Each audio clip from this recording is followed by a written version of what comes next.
వేల కోట్ల రూపాయలు టర్నోవర్తో నడిచిన విశాఖపట్నం స్టీల్ ప్లాంట్ నేడు వ్యవస్థాపక దినోత్సవం కూడా నిర్వహించుకోలేని పరిస్థితికి వచ్చింది.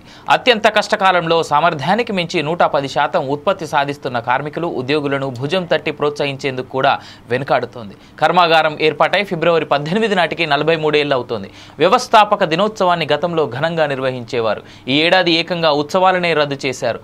ఉత్సవాలు నిర్వహించకపోవడంపై వామపక్ష పార్టీలు పెద్ద ఎత్తున మండిపడుతున్నారు. కేవలం స్టీల్ ప్లాంట్ను ప్రైవేట్ పరం చేసేందుకే కేంద్ర ప్రభుత్వ కుట్ర పన్నిందని మండిపడుతున్న వామపక్ష పార్టీ నేతలతో మా ఉత్తరాంధ్ర ప్రతినిధి Bharat Kumar face to face. Visakha ఉక్కు ఆంధ్రుల హక్కు నినాదంతో సాధించినటువంటి విశాఖ స్టీల్ ప్లాంట్కు సంబంధించి 43 ఏళ్లు పూర్తవుతున్నటువంటి నేపథ్యంలో వార్షికోత్సవం నిర్వహించాల్సినటువంటి స్టీల్ ప్లాంట్ యాజమాన్యం వార్షికోత్సవం నిర్వహించకపోవడంపై అయితే మాత్రం వామపక్ష పార్టీల నుంచి పెద్ద ఎత్తున విమర్శలు ఎదురవుతున్నాయి. దీనికి సంబంధించినంత వరకు వామపక్ష పార్టీ నేతలు ఉన్నారు, వారిని అడిగి తెలుసుకునే ప్రయత్నం చేద్దాం. స్టీల్ ప్లాంట్ ప్రారంభమై 43 ఏళ్లు గడుస్తుంది. స్టీల్ ప్లాంట్ ప్రైవేటీకరణ దిశగా 4 ఏళ్ళు అయిపోతున్నప్పటికీ ఈ 4 ఏళ్ళు వార్షికోత్సవం నిర్వహించారు, అవార్డులు ఇచ్చారు కార్మికులకి. ఇవ్వకపోవడం 11,400 కోట్లు కేంద్రం ఆర్థిక సాయం చేసినప్పటికీ ఇప్పుడు వార్షికోత్సవం నిర్వహించకపోవడానికి గల ప్రధాన కారణం ఏంటంటారు? స్టీల్ ప్లాంట్ ఆవిర్భావం అంటే అదేదో జస్ట్ లైక్ దట్ ఏదో కంపెనీ పెట్టేసి రిబ్బన్ కటింగ్ చేసినలాగా రాలేదండి. 32 మంది ప్రాణ త్యాగం చేసి ఎన్నో సంవత్సరాలు, అంటే 1970లో స్టార్ట్ అయితే 82కి కానీ స్టీల్ ప్లాంట్ ఏర్పాటు కాలేదు. ఫిబ్రవరి 18, 1982 నుంచి స్టీల్ ప్లాంట్ అనేది ఆవిర్భవించింది. ఇన్ని సంవత్సరాలు బట్టి కూడా స్టీల్ ప్లాంట్ అనేది విశాఖపట్నానికి తలమానికంగా, అంటే వైజాగ్ సిటీని వైజాగ్ సిటీ అని కాకుండా వైజాగ్ స్టీల్ సిటీ అని పిలుస్తున్నారంటే విశాఖపట్నం స్టీల్ ప్లాంట్ వల్లే. అలాంటి విశాఖపట్నం స్టీల్ ప్లాంట్ని ఈరోజు అమ్మేస్తామని చెప్పేసి కేంద్ర ప్రభుత్వం ప్రకటించడం, ఆ తర్వాత నుంచి గత 4 సంవత్సరాలుగా జరిగిన పోరాటం అంతా కూడా ప్రజలందరికీ కూడా తెలిసిన విషయమే. అయితే ఈ మధ్య కూటమి ప్రభుత్వం ఎప్పుడైతే విశాఖపట్నం ఆంధ్రప్రదేశ్లో గెలిచిందో, డబుల్ ఇంజిన్ సర్కార్ అని చెప్పేసి ఎవరైతే ఓట్లు వేయించుకొని గెలిపించుకున్నారో, ఇప్పుడు మనకు అక్కడ ఉండే పల్లా శ్రీనివాస్ గారికి హైయెస్ట్ మెజారిటీ వచ్చింది. తెలుగుదేశం ప్రెసిడెంట్ కింద చేశారంటే ఆ మెజారిటీని చూసే చేశారు. దేనివల్ల ఓట్లు వేశారు ప్రజలందరూ కూడా? ఇంతకు ముందున్న ప్రభుత్వం ఏం పట్టించుకోలేదు. ఇప్పుడు కూటమి ప్రభుత్వం కనుక వీళ్ళు వస్తే ఖచ్చితంగా స్టీల్ ప్లాంట్ కాపాడుతామని చెప్పారని చెప్పి ఓటేశారు. కానీ ఏం చేస్తున్నారు స్టీల్ ప్లాంట్ కాపాడడానికి? మొన్న ఏదో 11,300 ప్యాకేజ్, 11,300 కోట్ల ప్యాకేజ్ ఏదో ప్రకటించామని చెప్పి అసలు కార్మికులు అడుగుతున్నది ఏంటి, మీరు చేస్తుంది ఏంటి? లేకపోతే కూటమి ప్రభుత్వం నాయకులు ఏమంటున్నారు?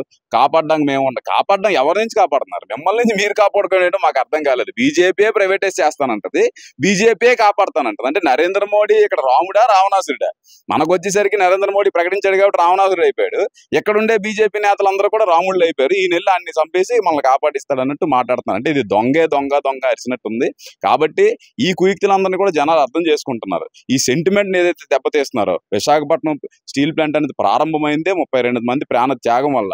ఈ రోజు అలాంటి స్టీల్ ప్లాంట్ ఆవిర్భావ దినోత్సవం జరపలేదంటే ఆ 32 మంది అమర వీరులు ఎవరైతే ఉన్నారో వాళ్ళందరినీ అవమానించినట్టు.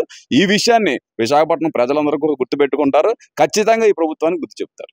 మీరు చెప్పండి, స్టీల్ ప్లాంట్ ప్రైవేటు పరం చేసేందుకే వార్షికోత్సవం నిర్వహించలేదంటారా? విఆర్ఎస్ ప్రకటించి ఎవరైతే కార్మికులు ఉన్నారో వాళ్ళలో ప్రలోభాలకు గురి చేయడానికే ఆవిర్భావ దినోత్సవం చేయలేదంటారు?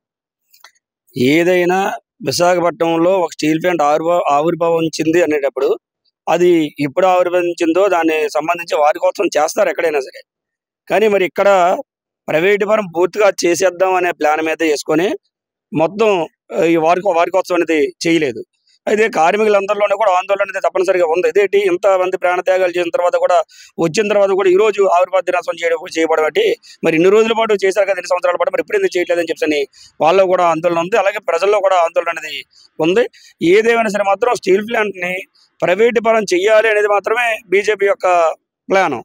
అందులో భాగంగానే ఇప్పుడు మనం ఇక్కడ విశాఖపట్నంలో ఉన్న ప్రజలు కానీ లేకపోతే కార్మికులు కానీ ఏమడుగుతున్నారంటే, విశాఖపట్నం స్టీల్ ప్లాంట్కి సొంత గనులు ఇవ్వండి అని అడుగుతున్నారు. మరి సొంత గనులు ఇస్తున్నాం అని చెప్పడం అనేసి మేమేమో విశాఖపట్నం స్టీల్ ప్లాంట్కి 500 కోట్లు ప్రకటిస్తున్నాము లేదా 50 కోట్లు ప్రకటించడం కాదు కదా. దానికి కావాల్సిన ముడిసరికి ఇవ్వండి, లేదంటే స్ట్రెయిన్ ఏదైతే దానిలో విలీనం చేయండి. విలీనం చేస్తే కదా ఇక్కడ బతకడానికి. మీరు చెప్పండి, ఏదైతే కార్మికులకు అవార్డు ఇవ్వాల్సినటువంటి పరిస్థితి, వార్షికోత్సవం నిర్వహించి నెహ్రూ అవార్డు లాంటి గతంలో ఇచ్చినటువంటి సిచ్యువేషన్లో అవార్డులు ఇవ్వకపోగా తిరిగి వాళ్ళందరినీ కూడా 30% మందికి విఆర్ఎస్ ఇచ్చి బయటికి పంపించేటటువంటి పరిస్థితి, వార్షికోత్సవం నిర్వహించలేనటువంటి పరిస్థితి, ఎలా చూడొచ్చు అంటారు దీన్ని?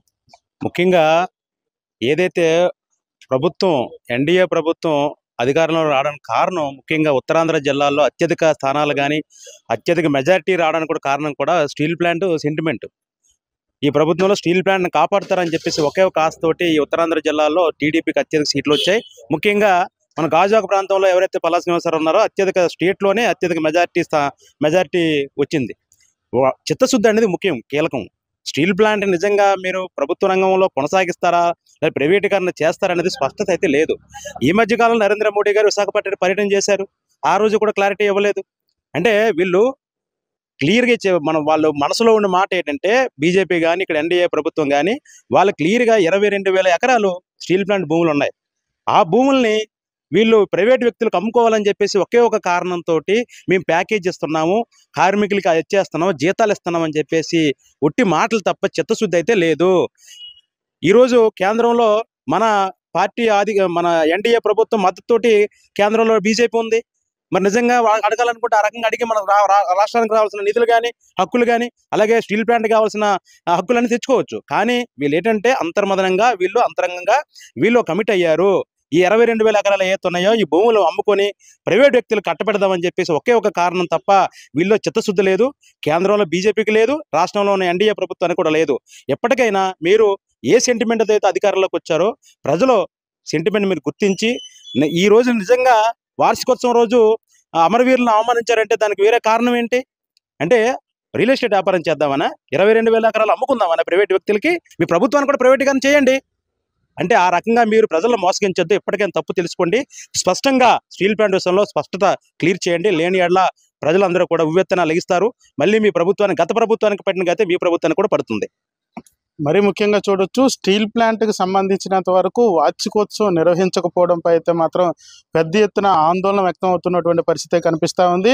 మరి ముఖ్యంగా చెప్పాలనుకుంటే స్టీల్ ప్లాంట్ వార్షికోత్సవం నిర్వహించకపోవడానికి ప్రధాన కారణము స్టీల్ ప్లాంట్ని ప్రైవేటు పరం చేసేందుకే పన్నాగాల్లో భాగంగా ఇదొక ఎత్తుగడంటూ కూడా కార్మికులు పెద్ద ఎత్తున ఆందోళన వ్యక్తం చేస్తున్నటువంటి పరిస్థితి. సొంత గనులు కేటాయించకపోగా 30% వీఆర్ఎస్ పేరుతో కార్మికులను బయటకు పంపించినటువంటి పరిస్థితి. మరొక వైపు కార్మికులకి సరైన జీతాలు ఇవ్వట్లేదంటూ కూడా ఆందోళన వ్యక్తం అవుతున్నటువంటి సిచ్యువేషన్ అయితే కనిపిస్తూ ఉంది.